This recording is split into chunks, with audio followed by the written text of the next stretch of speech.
Welcome to the Short Chronicles.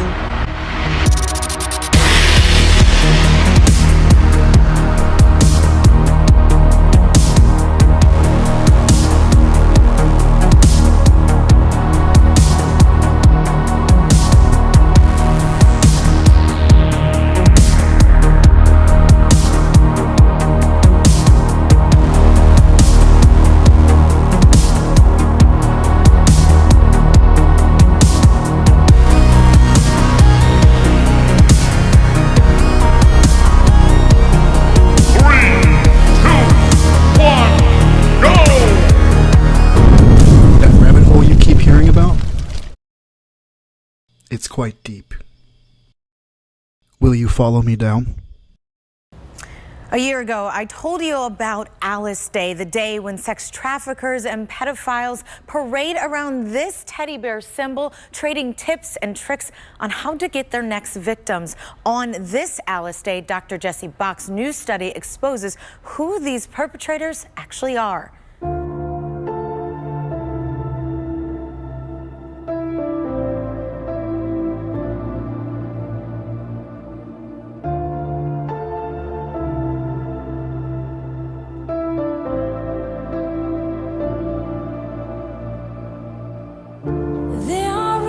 That are still untouched, that have yet to receive your love, and all creations crying out for the cross.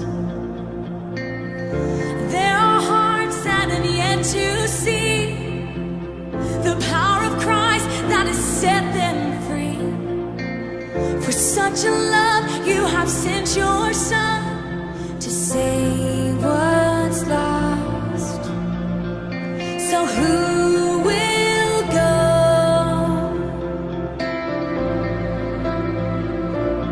The Lord is singing out, who will go?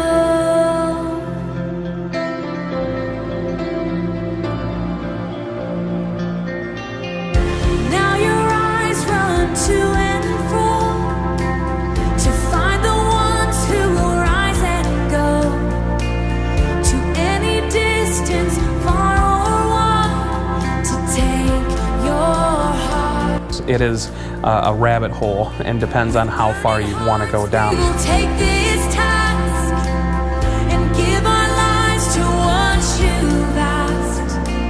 The call's gone out and we must respond to your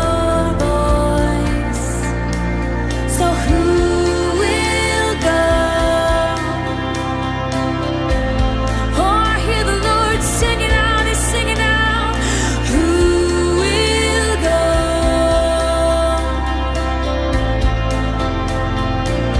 Oh, and who will go?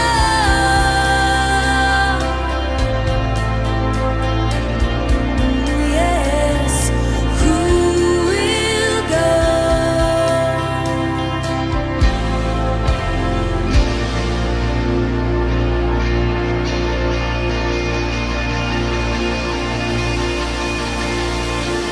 Oh God,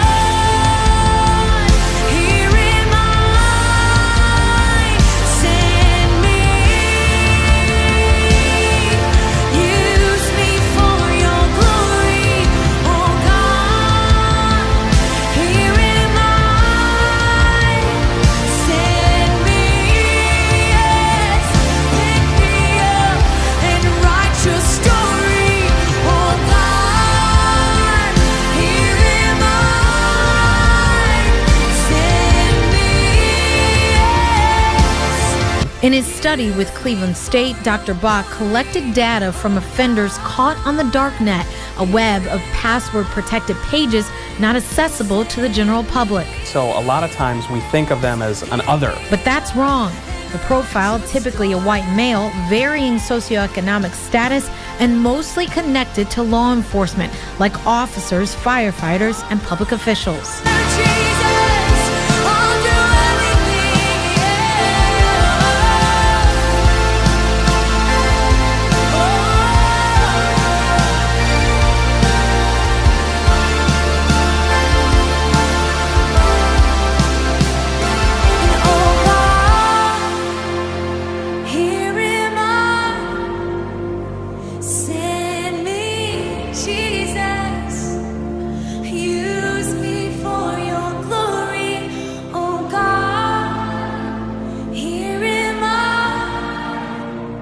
Send me, pick me up and write your story, and we will go till the whole world knows that Jesus is alive,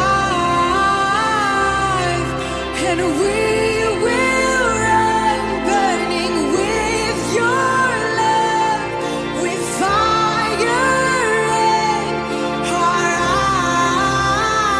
eyes, and we will go till the whole world knows that Jesus is alive,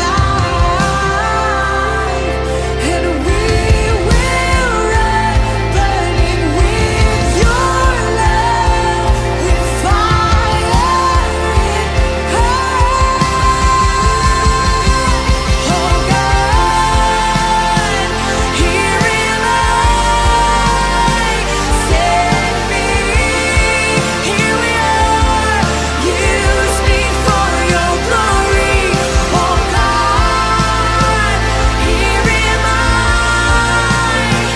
send me, Jesus, pick me up and write your story.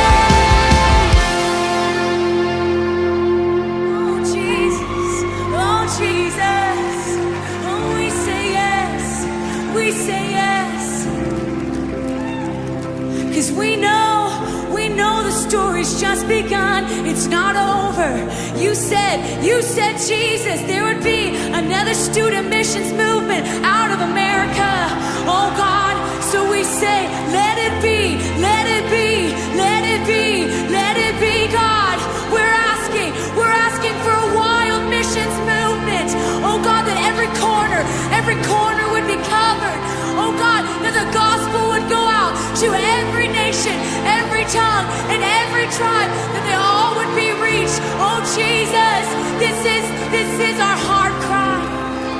So, oh God, here am I. Shout it out.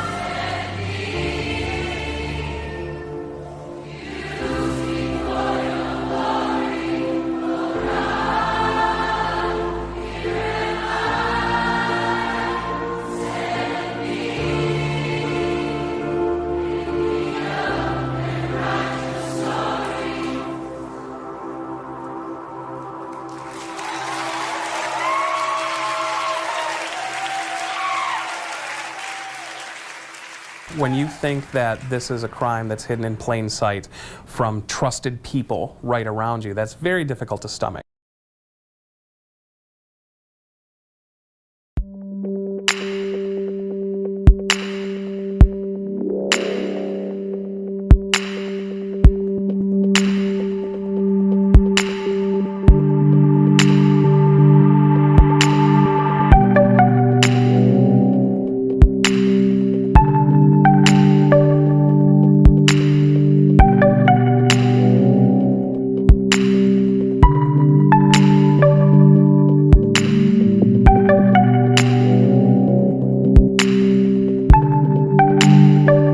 And in the few months after that, I was seeking God with all my heart. He gave me a vision of something that happened. And I think actually what it was he let me see a memory. I was sitting on the bed just praying, and he said, for you and this other person to ever be free, I've got to show you something. And when he did, fear struck me. I finally got a hold of myself, and I said, well, if that's what it takes, I'll look. And it was something that had happened to somebody in my family. I was just watching, and I saw the people there. My great-grandmother was there. My great-aunt were there. They weren't in any robes or anything. They just were dressed. But you could tell something in the occult was going on. So that was it. That's all I saw. And God told me, he said, now, I want you to go to this person and don't tell them what you saw. He said, you just pray, sit there and pray, and let them tell you and confirm. So I thought, oh boy, so anyway, I called this person, and I went down to pray. And so I'm sitting there I was praying with them. And they just turned and they looked at me and grabbed me, and they said, Mary, they were talking about my great grandmother was a witch, and had used her in a ritual. And she started describing her little Easter clothes she had on.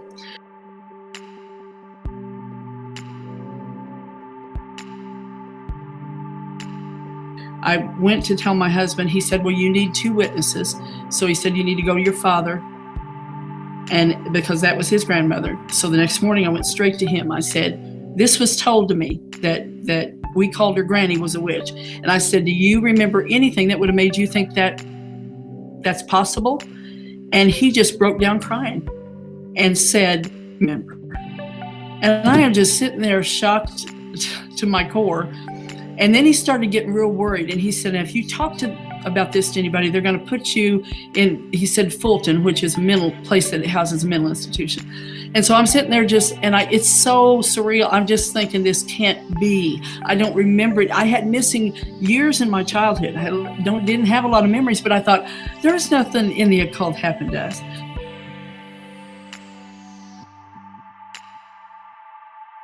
So I went and told my husband. We had started a storefront church, and I was still in this healing process. I was just going along and just saying, God, if this is here, I did do some research. I did prayers about generational curses. I asked God to forgive any witchcraft in our family, anything that I had been subjected to, or anything. And I just bound up any demonic power. And I said, you've got to go. And I asked God to just fill any place in me with the Holy Spirit. And from that point on, the depression never came back. So I knew that there was some truth to it.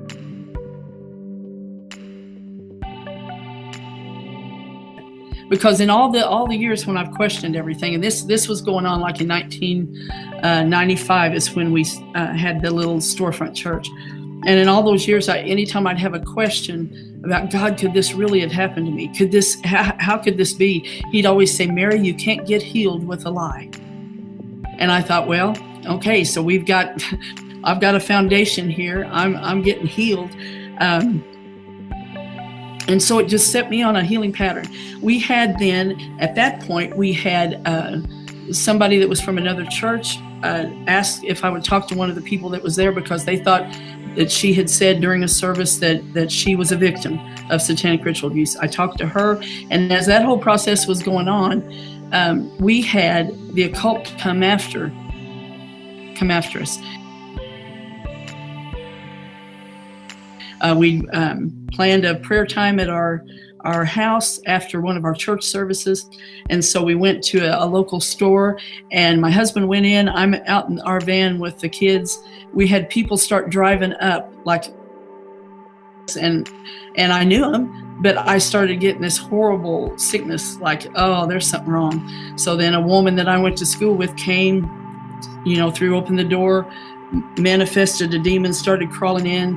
I mean, we had all kinds of stuff like that. And after that, it was like, okay, she knows we're here, and there was no hiding anything. They just kept coming after us. It escalated. Like they started out, I think that some of the kids that were at our church, they just sent the teenagers in because they were so used to taking Christians down that they just sent the young ones, probably like a training mission or something. And so the more, and the one prayer that God gave me all those years ago that would help anyone know about their past or there's any questions is, he said, I want you to ask me to put the blood of Jesus over any door in your life.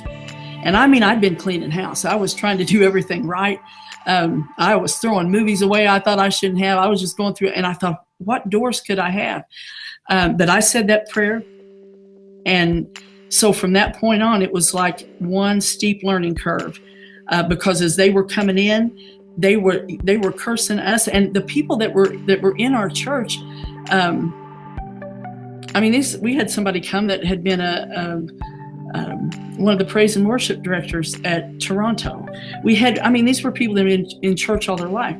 So I'm not looking at our church and thinking that anybody in there's this. I'm looking outside the church. And so it became obvious that people had been sent in. When they couldn't get the teenagers to get it done, they kept going up the power scale. And I found out later, that witches, it's kind of like they have notches in their belt. they're decorated. They get highly decorated for how many people they can take out. That's big decoration if you take out a pastor, those type. That's just they're on a mission, and that's what they do. And so in this process that we were going through, they kept saying threats. They kept saying it's just a matter of time. We're going to get you. Okay, a lot of their curses were hitting us. I was getting sick a lot. And when I was trying to pray with the people that were supposedly victims, I was getting like profuse nosebleeds. And headaches. Now I'd had headaches all along, and I because I later found out I was a victim of all this, and it's not uncommon for somebody like that to have headaches when you switch to another fragment of your mind. But it was just intense, and I'd get up the next day and I'd go again because I wanted them to be free. And at the time, and when it first started, I couldn't do much research because I just get sick. When I'd start trying to read about this stuff, and I remember how hard it was for me to get through Rebecca Brown's book. Somebody had brought me her book about he came to set the captives free, and I was just getting sick to my stomach. And so I had to put most of the research in my husband's hands because I said, honey, I just can't, I'm just getting too sick, and I'm going to let you research, and then I'll tell you what I hear. And so as I watched these people that were victims, I started to see things that I thought, this sounds like me. This sounds like one of the things that I told my husband one day, because I was trying to figure out, am I a victim too? And I asked him, I said, when you try to make a decision, I said, don't you just talk back and forth in your head? Don't you just talk back and forth and kind of talk it out, and then you come to a conclusion? He said, never. And I thought, oh my, I thought everybody did that. So, I started looking at all the research, and it was saying, okay, if you're a victim of this kind of abuse, there's a real possibility you're going to have a fragmented mind. What they used to call multiple personalities, now they call it dissociative identity disorder.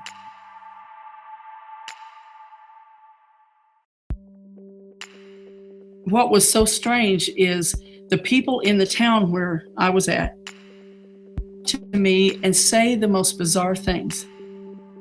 And I never remembered them ever talking like this. My whole life, I just thought, I'm in a town of people that I've known my whole life. It just looks like a little country town, no big thing going on. Once all this started coming out, and I guess because of the prayers, it must have been messing up the flow of the occult community or something. And so all of a sudden, I went up to one person one day, and she turned around, she looked at me, and she said, we're the cog in the center of the wheel. And I thought, what in the world are you talking about? And I said, what? She said it again. So then the next Monday, this woman comes to my house. She looks like she's dying. And I said, well, come on in and we'll pray. So she grabs a piece of paper and she draws this wheel, says we're in the center of the wheel. And I'm sitting there going, what in the world, is going on? They talk about Alice in Wonderland. There'd be statements about Edgar Allan Poe's poems.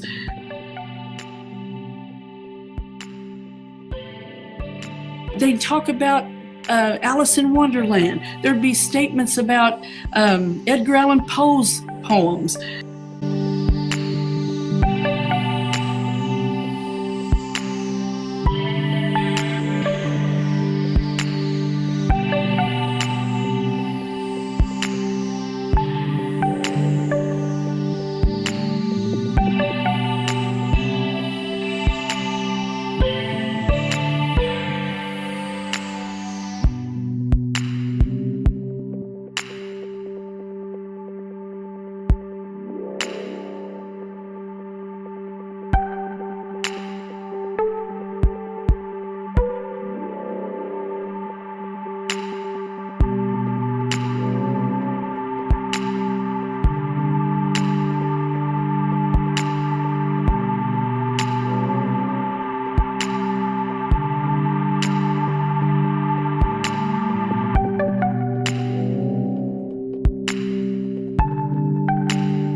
All kinds of things, just bizarre things. So it was like everybody had an evil twin. Not everybody in the whole town, I can't say that, but I'm just saying a lot of the people I've known in my life, it was just bizarre.